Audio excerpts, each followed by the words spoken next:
सोना सादे के साल भर बदहू आज कैले बड़ू तू हूँ याद आज कैले बड़ू तू हूँ याद जब देखा तानी तो की घर से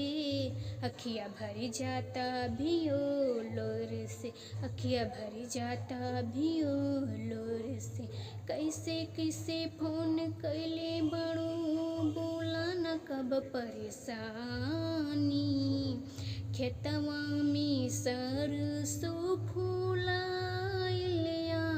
मान गौआइल रे सोनवा पहिले के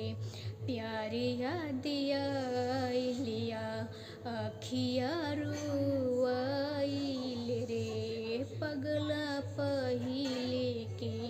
प्यार याद आइलिया अखिया रोआइल रे एक साथी रहे की रहल न भाग सोचला पाभियो दिल में लागी जलयाग सब कुछ हो गइल हमरो ई सपना गौनाइले भइल कतना दिन गर्मी में गइल रहो जाड़ा के दिन अब तू आइल खेतवा में सरसों फूलाइलिया मन गौआइल रे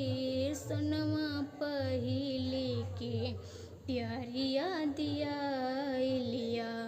अखिया रोआइल रे पगला पहिले के प्यार याद आइलिया अखिया रोआइल रे सोनवा पहिले के प्यार याद आइलिया अखिया